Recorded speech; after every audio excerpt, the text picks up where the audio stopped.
राकेश ब्रह्म नों निजेखौनो साननानै नायसाय दिनै बुंनो गोसो गैयामोन आङो नोंनि खोथाखौ अब्लाबो रायजोनि मिथिसारनायनि थाखाय नोंनि सभाखौबो आङो मोननैसोखौ दिनै बुंगोन रायजोफोरनि सिगाङाव जाहाथे रायजोफ्रा मिथियो जे राकेश ब्रह्मआ मा प्रकृतिनि मा आखलनि मानसि बियो स्कुलिया हाई स्कुलाव फरायनाय समनिफ्रायनो मा आखलनि मानसिमोन नोंलाय आंथ' मिथिनो मोन्दों नोङो सानसे समाव क्लास 9आव फरायबा मानसिफोरनि बोरमाखौ खावनानै जानानै बुजानानै नोङो खारनानै गुवाहाटीयाव थाहैदों गुवाहाटीयाव बाथौफुरियाव थाहैनानै नों बाथौफुरि हाई स्कुलनिफ्राय 3rd डिभिजनाव नों मेट्रिक पास जादों बिनि उनाव नों पान्डु कलेजाव हायार सेकेन्डारियाव एडमिसन लादों बाहायबो नोङो जावले जावले फेल जादों उनावहाय नों न'आव फैदों न'आव फैनानै नोङो 2 नम्बर दंफां बेफारि मावदों खमला फायखारि जादों मालाबा मालाबा पुलिसजों हमजादों बुजादों उनावहाय नोङो सानसेखालि शिवरात्रि दिनाव गुथा आरो गान्जा सोबनानै 6 मास नों फाग्ला जादोंना जायाखै राकेश ब्रह्म लाजिया नोंनि गेसाव गोफोनखौ बुंनो होदोंना राकेश ब्रह्म नोङो 6 मास फाग्ला जादोंना जायाखै ना दिनैबो बे फाग्लायानो खाराखै नोंलाय राकेश ब्रह्म नोङो उनावहाय नोंनि बिब'आ दिसपुर कलेजाव लांनानै एडमिसन हैदों बाहायबो नोङो हायार सेकेन्डारि क्लासखौ उथ्रिनो हायाखै बिनि उनाव नों दिसपुराव लास्ट गेटआव रुटि दखान बानायदों बे समाव जोंनि बिपिएफनि बिएलटिनि सेंग्राफ्रा कन्ट्राक्ट खामानियाव थांनायाव नोंनाव दखानाव रुटि जायै जायै उनावहाय नोंजों फरिस्थ जानानै उनावहाय नोङो बेसोरजों कन्ट्राक्टर लासै लासै लाइनाव फैयो आरो हाग्रामा महिलारिनि आन्दाराव कन्ट्राक्ट मावनानैसो नोङो धनी जादों आरो बिनिफ्रायसो नोङो दिनैसिम बे पर्यायाव फैनो हादों राकेश ब्रह्म सैथोजों सोलियाबा नोंनि दानि बे इएम नोंनि राजनितिखौ दब दफायनानै बिखा फोरदाननानै बुंदों सैथो गैयाबा शक्तिनि सायाव नों जुदि सोनाराबा गाबोननो नोङो जस्लोगोन दाबो जों मिथिगौ नोंनि मसलफोराव नोंहा बेसेबां फिल्ड दं नों मिथिया सानदों राकेश ब्रह्म नोङो नगेन सासे लेखा गोरों नगेन बर' प्रफेसारखौबो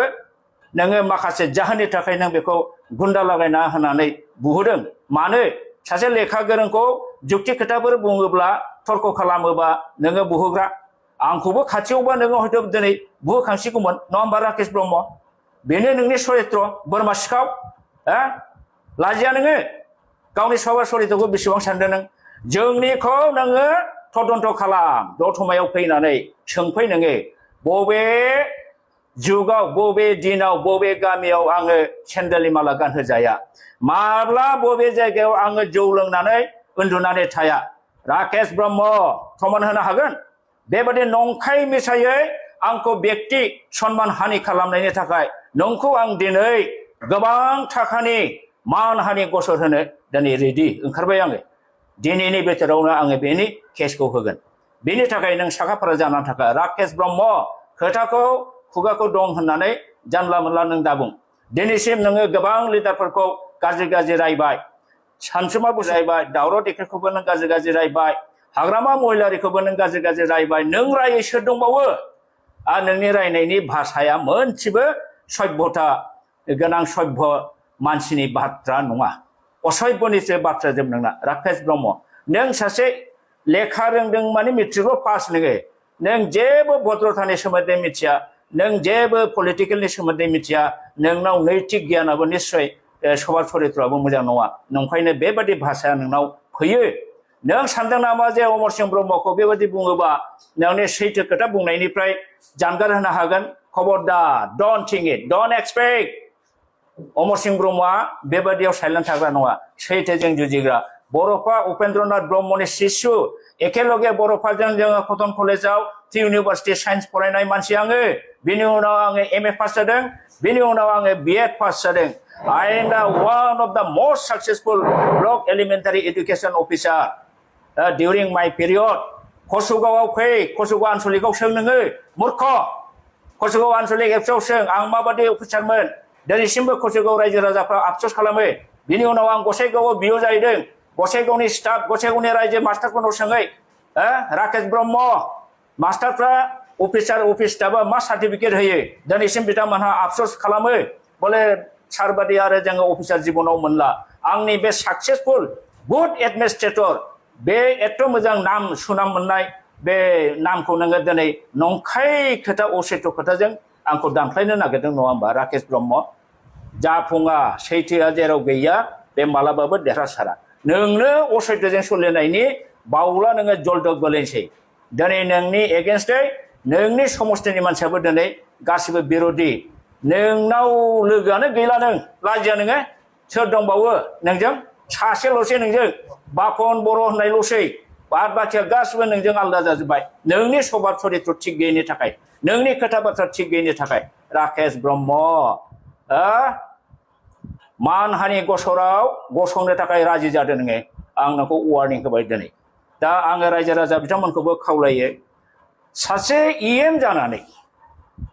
रेसपन्सिबल गभर्नमेन्ट दायित्व लानानै रायजो बेंनायनि दायित्व लानानै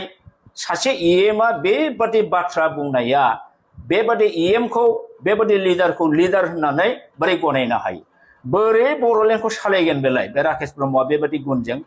बेनो नामा इउपिपिएलनि आदर्श नीतिया इउपिपिएलआ ना बेबादि गुन्दा प्रकृतिनि लागाम गैयै खोथा बुंग्राफोरानो बेनो लिडारफोरनि चरित्र नामा बा बेबादिखौसो लाय होयो नामा बेबादिखौसो लिडार होननानै सानो नामा इउपिपिएलआ दिनै इउपिपिएलनि दैदेनगिरियाबो लाजिनो गोनां आरो बेफोरबादि लिडारखौ थाबैनो एक्सपेल खालामनानै बिनि इएम पदखौ खारिज खालामनांगौ सिफायनांगौ बेखौ बेबादि थायोबा पार्टियाबो दुरनाम जायो जाथियाबो दुरनाम जायो गभर्नमेन्टआबो दुरनाम जायो गतिके आं खावलायो दिनै बे प्रेस मिडियानि दारै इउपिपिएल दोलोआ थाबैनो बेफोर गासिबो मेटार आंनिल' नङा गुबुन गुबुन समनिफ्राय राकेश ब्रह्मआ जेफोर प्रेस स्टेटमेन्ट होबोदों बेखौ मोजाङै बिसार खालामनानै बेनि बुंनाय बाथ्राफ्रा मोनसेबो जुक्ति गैयै आरो असभ्य प्रकृतिनि बेनिखायनो बेखौ बेबादि जानला मोनला पार्टिनि जानानै खोथा बुंनायनि थाखाय इएम जानानै खोथा बुंनायनि थाखाय बेखौ दिनै एक्सपेल खालामनानै बेनि इएम पदखौ थाबैनो बेखौ माबानांगौ खारिज खालामनांगौ खतन खालामनांगौ बेथ' खर' गाज्रि फाग्लानिनो बाथ्रा राकेश ब्रह्मआ बै समाव जे हायार सेकेन्डारि फेल जानानै गुथा गान्जा सोबनानै जे खर' गाज्रि जादों बे खर' गाज्रियानो दासिमबो हयथ' मोजाङै खाराखै नंखायनो बेबादि बुंनो हागौ दिनै बिपिए बा बुथारग्रा मानसि बुथारग्रा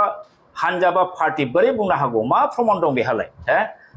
नोङो प्रमाण होनो हागोन राकेश ब्रह्म सोरखौ बिपिए बा माला बुथारामोन बिसोरथ' नागारनाय नङा दिनै बिपिएफआ निश्चय बिथांमोनहा अलरेडि गोबां थानायाव केस होबाय आं खोनादों बे केसफोरखौ जुजिनो बे साखाफारा जागाथों बेबादि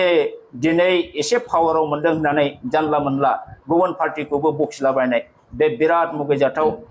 हाबा आरो सासे इएम जानानै बेबादि जानला मोनला अगणतान्त्रिक खोथा आनपार्लामेन्टारियान वार्डफोर बाहायनाय बे जोबोद मुगैथाव आरो लाजिथाव आरो बेफोरबादि मानसिखौ इएमआव दोननायनिखौनो जुक्ति गैया इउपिपिएलआ जुदि इउपिपिएलआ मोनसे मोजां राजनिति हान्जाबा राकेश ब्रह्म बादिखौ थाबैनो एक्सपेल खालामनांगौ आरो नङाबा इउपिपिएलनि अबस्थायाबो खिन्थु गाज्रि जागोन